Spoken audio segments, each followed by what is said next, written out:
जय हिंद। देखिए 2 अगस्त को मोदी जी ने एक नया प्लेटफॉर्म चालू किया पेमेंट के लिए, जिसका नाम है ई रूपी। ये यूपीआई की तरह ही काम करेगा, लेकिन एकदम यूनिक होगा। इससे चोरी नहीं हो पाएगी, जिस काम के लिए दिया जाएगा वही होगा। आखिर ये वर्क कैसे करेगा, इसको समझते हैं। बड़ा सिंपल सा चीज है, ये वर्क कैसे करेगा। देखिए, जो ई रूपी आया है वो एक्चुअल में ई रूपी ना होके वो यूपीआई का ही एक एडवांस वर्जन है। देखिए, रूपी यूपीआई के आगे ई रूपी कर दिए। अब यूपीआई है वो अलग टॉपिक की चीज हो जाता है। तो देखिए, इसका जो शुरुआत हुआ है 2 अगस्त 2021 को हुआ है, और यूपीआई जो था बहुत पहले से चल रहा है, 11 अप्रैल 2016 से ही चल रहा है। इन दोनों को बनाया है हमारी एनपीसीआई ने। ये क्या चीज है एनपीसीआई? इसको होता है national payment corporation of India. यही देश में जितना भी पेमेंट होता है, आप ट्रांसफर कैसे भी करते हैं पैसा वगैरह, इसी को ये सारा चीज कंट्रोल करता है। इसे कहते हैं, इसी के अंडर सब आते हैं, इसलिए इसे अम्ब्रेला कहते हैं। मतलब इसी के छतरी के अंदर सब आते हैं एनपीसीआई के अंतर्गत। अब ये कैसे काम कर रहा है समझिए ध्यान से इसको। ये है, इसमें मैसेज या क्यूआर कोड द्वारा आपको एक स्पेसिफिक कोई भी सुविधा भेजनी होगी, तो ये क्यूआर कोड द्वारा आएगा। क्यूआर का फुल फॉर्म क्या होता है? Quick response. ये बड़ी तेज रिस्पॉन्स करता है। कहीं पेमेंट कटाना है, क्विक रिस्पॉन्स तुरंत ये काट देता है। अब किसी के पास ही छोटका मोबाइल हुआ है ये वाला, अब इसमें क्यूआर कोड आएगा नहीं, तो इसमें एसएमएस जाएगा, शॉर्ट मैसेज सर्विस। ये एसएमएस के थ्रू आपको एक कोड मिल जाएगा। वो कोड जिसको दीजिएगा उतने बदले आपको वो सुविधा दे देगा। तो ये आता कैसे, अब ये कैसे काम करेगा इसको ध्यान से समझते हैं। जैसे अगर सरकार किसी को कंबल देना चाहती है, तो सरकार के पास पहले यही 2 ही रास्ते थे, या तो उसको कंबल दे या तो उसको पैसे दे। बीच में से पूरा कंबलों गायब हो जाता था, पैसों गायब हो जाता था। किताब देना चाहती है तो भाई कोई भी चीज, या कपड़ा देना चाहता है, खाना देना चाहती है, तो सरकार के पास यही रास्ते हैं।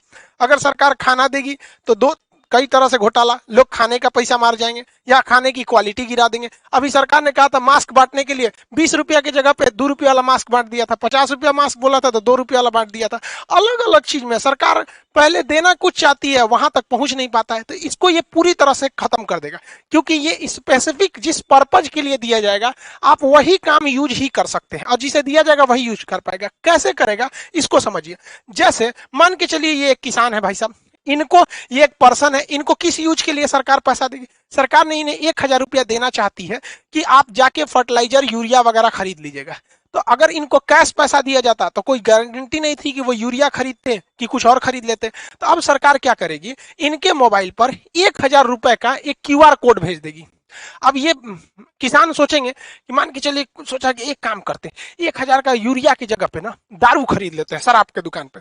तो इनके मोबाइल पे आया है 1000 का क्यूआर कोड, इनको लगेगा कि भैया कहीं चलेगा। अब ये दारू के दुकान पे जाके कहेंगे कि हमको 1000 का शराब दे दीजिए, तो वो कहेगा क्यूआर कोड दीजिए। तो शराब के दुकान वाला जब क्यूआर कोड को स्कैन करेगा ना, तो उसमें ये इनवैलिड कहेगा। क्यों? क्योंकि इस सब के पीछे खड़ा है एनपीसीआई। एनपीसीआई जो है, इसने शराब वाले को ये वाला क्यूआर कोड का एक जुड़वा भेजा ही नहीं है। मैच करेगा तब ना पेमेंट होगा, इसने भेजा ही नहीं है। इसने किसको भेज रखा है? भारत में जितने भी यूरिया के दुकान वाले हैं उनके पास भेज दिया है यहाँ पर। यानी ये क्यूआर कोड अगर इन्हें यूरिया या फर्टिलाइजर खरीदने के लिए दिया गया है, तो एक ही साथ एनपीसीआई क्या करता है, एक इनके मोबाइल पे भेजता है और एक सिस्टम में अपलोड कर देता है, किसके? फर्टिलाइजर यानी यूरिया वाले के पास। तो यानी ये वाला क्यूआर कोड ये हिंदुस्तान में कहीं भी जाएंगे यूरिया वाले के पास मैच कर जाएगा, बाकी ये किसी को दिखाएंगे मैच नहीं करेगा। तो देखिए, इनको 1000 का यूरिया भी मिल गया, आई चाह के भी इसका दूसरा यूज नहीं कर सकते। जैसे मान के चलिए ये बाबा है, इनको 2000 रुपए का इलाज कराने के लिए सरकार ने पैसा दिया कि भैया आप जाइए 2000 रुपए का इलाज करा लीजिएगा, ये फलाना दवा खरीद लीजिएगा, आपके बुढ़ौती के लिए काम आएगा। इन्होंने सोचा 2000 रुपया का हमारे पास क्या आ गया है, क्यूआर कोड आ गया है। एक काम करते हैं, 1000 रुपया का दवाई खरीदेंगे, पहले चलते हैं पोता के लिए ना खिलौना खरीद लेते हैं। हमारा पोतवा बड़ा हो गया, देख रहे हैं सीबीएसई बोर्ड वाला है यहाँ पे, इसके लिए सोचेंगे खिलौना खरीदने के लिए। अब खिलौना के जहाँ पे बिल बनवा लेंगे और कहेंगे देखिए हमारे पास 2000 का क्यूआर कोड है, आप इसी में से काट लीजिए, बस लो। खिलौनवा के दुकानिया वाला उस पर क्यूआर कोडवा को स्कैन करेगा ना, तो कहेगा इनवैलिड। काहे? ई भैया ई बैठल है कौन? एनपीसीआई। ये बहुत होशियार है। जैसे ही सरकार क्यूआर कोड देती है तो 2 गो देता है, एगो ई बाबा को देगा और जो दवाई इनको लेना है उस दवाई वाले के पास भेज देगा। इसका मतलब इनका 2000 का क्यूआर कोड इसका जो जोड़ा है मैच करेगा तभी ना जी, जैसे ताला चाबी मैच करना चाहिए कि नहीं करना चाहिए, तो इनका जोड़ा जो मैच करेगा दुनिया के किसी चीज से मैच नहीं करेगा। वो जब भी मैच करेगा तो दवाई वाले से मैच कर जाएगा। अब जाएंगे 2000 रुपये जहां दवाई वाले को देंगे वो स्कैन करेगा, धड़ाक से हो जाएगा। यानी ये क्यूआर कोड जो एनपीसीआई देगी ई रूपी के तहत वो जोड़ा में देगी, एक आपको देगी एक दुकान वाले को। इसीलिए कहता है जिसको देगी वही यूज करेगा और जिस काम के लिए देगी वही काम कर सकते हैं। एक और एग्जांपल समझते हैं। मान के चलिए आजकल एजुकेशन में महिलाओं को एजुकेशन बहुत जरूरी है, तो महिला एजुकेशन के लिए बबनी को पैसा दिया गया कि जाओ तुम 5000 का किताब खरीदो, तुम पढ़ोगी देश आगे बढ़ेगा। तो 5000 रुपये की किताब के लिए इनके पास क्या भेज दिया गया, क्यूआर कोड भेज दिया गया, क्विक रिस्पॉन्स, तुरंत इनको पैसा मिल जाएगा। ये सोचेगी, सोच रहा 5000 की किताब खरीदने से अच्छा है ना चलते हैं ब्यूटी पार्लर में मेकअप करवा लेते हैं। मेकअप में बहुत पैसा लगता है, कुछ पोत देती हैं सब, एगो झाड़ू रख ले रहती हैं सब छोट साइज का, अखिया उठा देती हैं ऐसे छज्जा जैसन बना देती हैं सब। तो मान के चलिए मेकअप करा लेगी। अब मेकअप करेला के बाद कहेगी देखिए हमको मोदी जी ना 5000 रुपया का क्यूआर कोड दिए हैं, आपको पैसा चाहिए था, लीजिए स्कैन कीजिए। तो निकालेगी स्कैन करने के लिए, ब्यूटी पार्लर वाला कहेगा नॉट मैच, जा एक तो मेकअप हो गया, अब मैच ना करेगा। काहे कि जो एनपीसीआई है ना इसने क्या किया है कि 5000 रुपया का क्यूआर कोड एकरा मोबाइल में तो भेजबे किया है, साथ ही साथ जिस किताब के लिए भेजा गया है वो किताब कहां कहां बेचती है, जहां जहां वो किताब बिकती है उस दुकानदार के पास भी है वहां पर, तो वही किताब ये वाले में मैच करेगा। समझ में आ गया कि नहीं आ गया? दूसर कोनो चीज में मैच नहीं कर सकता है, ये फायदा है। इसीलिए इसे कहा जाता है कि स्पेसिफिक पर्सन ही यूज कर सकता है और उसी काम के लिए यूज कर सकते हैं जिसके लिए इसे भेजा गया है। ये क्यूआर कोड जो है ई रूपी का, ये बनेगा कैसे? अब देखिए कैसे बनेगा, उसमें बैंक बनाएंगे, सब बैंकों की जिम्मेदारी है। अभी शुरुआत में कुछ बैंक है जैसे एसबीआई, एचडीएफसी वगैरह वगैरह, धीरे धीरे सारे बैंकों को इससे जोड़ दिया जाएगा। बैंक के पास ही ये अधिकार होगा ये प्रीपेड सर्विस देने के लिए। जैसे मान के चलिए बहुत सारी कंपनी है, डेल कंपनी है, अमेरिका की डेल कंपनी या कोई कंपनी है, वो चाहती है अपने किसी वर्कर को मुंबई भेजी है काम से कि अब मुंबई में उसको रहने के लिए बढ़िया होटल चाहिए, तो उसने वर्कर को दिया कि लो भैया 20,000 रुपया तुम ताज होटल में रह जाना, क्योंकि मेरी कंपनी का नाम होगा, ताज होटल में रहोगे तो। लेकिन वर्कर सोचेगा ताज होटल में ना रह के कोनो और होटल में रख देते, पैसा बचा लेंगे, तो कंपनी को लॉस लगा कि नहीं लगा? तो अब कंपनियां क्या करेंगी, धीरे धीरे जब ये एडवांस होगा तो वो क्या करेगा, डेल कंपनी किसी बैंक को कहेगा कि हमको 20,000 रुपया का ताज होटल का एगो कूपन दे दीजिए, क्यूआर कोड दे दीजिए।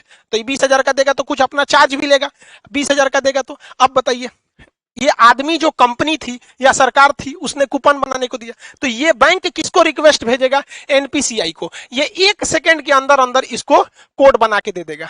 एनपीसीआई 3 गो कोड बनाएगा। पहला एगो रखेगा अपने पास कि बाई दी वे कोई विवाद हो गया तो हम मैच कर लेंगे, एगो उस वर्कर बाकी बैंक को दे देगा। तो बैंक किसको देगा, एगो वर्कर को कि हाँ भैया ले जाइए आप ताज होटल में रुकिएगा। एगो स्कैन करने के लिए कहां चल जाएगा, ताज होटल के पास। अब लो तुम ओबराय होटल में लगाओगे, किसी और होटल में लगाओगे, वो सुनबे नहीं करेगा। क्यों? क्योंकि एक जोड़ा उस कर्मचारी के कहां पे था, वाउचर में दिया गया था मोबाइल में स्कैन करने के लिए। एगो किसके पास था, ताज होटल के पास, और एगो किसके पास है, एनपीसीआई के पास, कि बाद में कोई विवाद हो जाए कि ना मैच नहीं कर रहा है और कंपनी का ना ताजे होटल का ही है, मैच क्या नहीं करेगा, तो ये सुलझा सके। समझ में आ गया? इसके अलावे एगो ये अपने पास इसलिए रखता है कि मान के चलिए इसने भेजा और कर्मचारी आया ही नहीं, 1-2 साल तक नहीं आया, तो बाद में वो वाउचर बर्बाद नहीं ना होगा। तो एक फिक्स टाइम के बाद एनपीसीआई कहेगा अरे उसे ताज होटल में जाइए, नहीं रहा है, 2 साल हो गया, एक काम कर जिसका है पैसा वापस कर दे, लो भैया। तो इतना वेल डिसिप्लिन हो जाएगा ये चीज जिसका कोई हद नहीं। अब सरकार पहले याद कीजिए, पहले राजीव गांधी जब प्रधानमंत्री हुआ करते थे उस समय की बात है, वो कहते थे 100 रुपया भेजती है सरकार तो 55 रुपया पहुंचता है। अब बताओ भाई, अब तो इसमें टेक्नोलॉजी का है, 100 रुपया भेजेगी सरकार तो 100 रुपया पहुंचेगा, और जो ने चीज काती भेजेगी वही चीज में पहुंचेगा, क्योंकि उसका जोड़ा 3 गो बनाया है। एगो एनपीसीआई रखा है, एक जिसके लिए आपको भेजा है, दूसरा जहां स्कैन करेंगे वहां पे। अब जैसे मान के चलिए किसी को, अब आप इतना तो समझ ही गए, अभी सरकार ने कुछ मंत्रालय को इसमें किया है, आगे जाके सारी चीजों को इसी से जोड़ दिया जाएगा, वही काम ही आ सकता है। कई ऐसे डिपार्टमेंट है सरकार के जहां सरकार देती है पेट्रोल भरवाने का पैसा कि लीजिए फलाना अधिकारी हैं आप, पेट्रोल भरवा लीजिएगा 10,000 का और दौरा कीजिए गांव गांव में विकास हो रहा है कि नहीं। तो सर अधिकारी क्या करते थे, सब घर में सुतते थे सर, अब पेट्रोलों का पैसा बेच देते थे सर।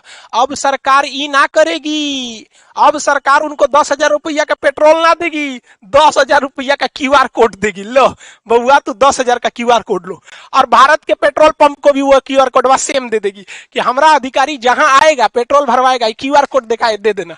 अब अगर वो घरे में बैठल है, कैश पैसा आना नहीं है, टाइम के अंदर खत्म नहीं होगा, तो NPCI वापस पैसा सरकार को भेज देगा। अब लो, तो इसीलिए इसे कहा जाता है कि स्पेसिफिक पर्पज के लिए ही स्पेसिफिक इंसान ही यूज कर पाएगा। तो ये पूरा खेल चल रहा है NPCI के अंडर में, वो काफी मैच कर रहा है इसको। इसके और भी बहुत सारे फायदे हैं।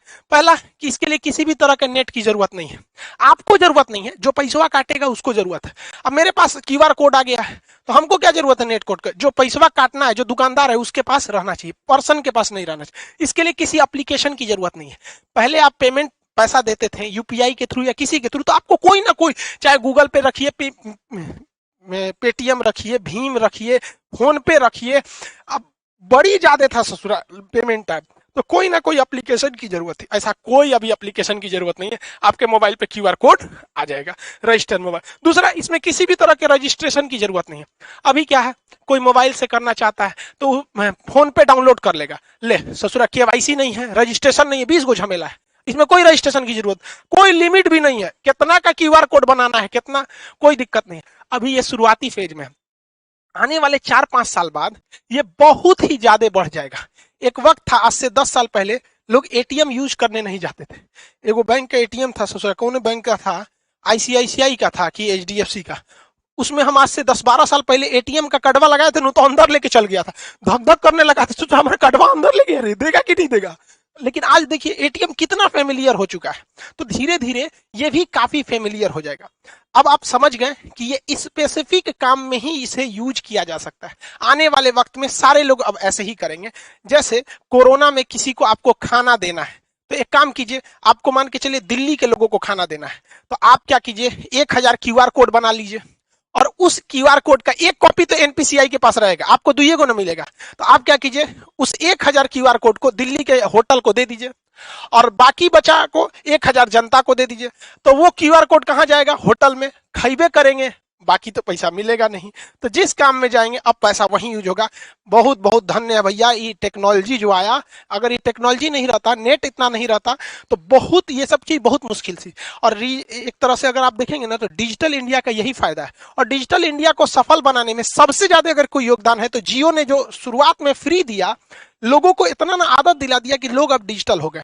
पहले डाटा बहुत महंगा मिलता था, 999 में 1 GB ऐसे करके 3G मिलता था, और रात भर अगर डाटा ऑन हो गया, सुबह उठते आदमी देखता था डाटा ऑन, अरे बाप मर गए रे ससुरा, सब उड़ जाएगा। आज कोई टेंशन ही नहीं, सबका डाटा हमेशा ऑन रहता है। तो इसमें जियो ने भी बहुत ज्यादा योगदान दिया है, दुनिया में सबसे सस्ता डाटा हम लोग को देकर। आई होप आप इसको समझे होंगे। मिलेंगे नेक्स्ट क्लास में। जय हिंद।